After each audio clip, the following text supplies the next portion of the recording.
6 months ago, here in New York City, I made the case that Donald Trump was dangerously incompetent and incapable of world leadership.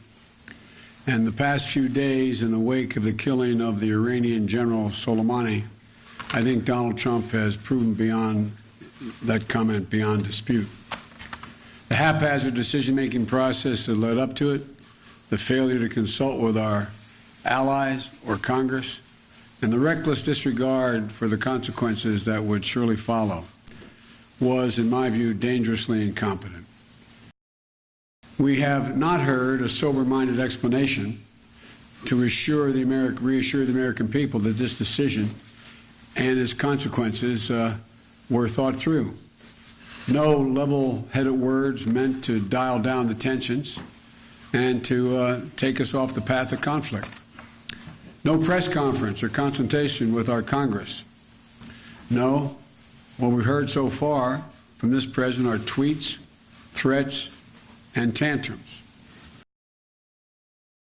Donald Trump does not have, let me make it clear, does not have the authority to go to war with Iran without congressional authorization. Without working with Congress, it is not optional. It is not an optional part of his job.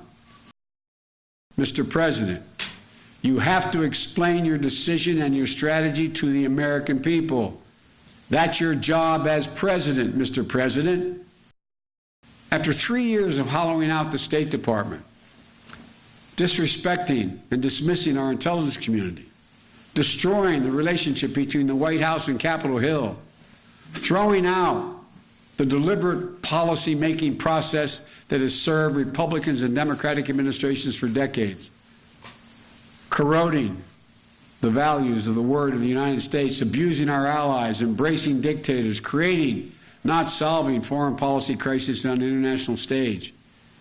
We're in a much worse position to meet the demands of this crisis than we were when President Obama and I left office.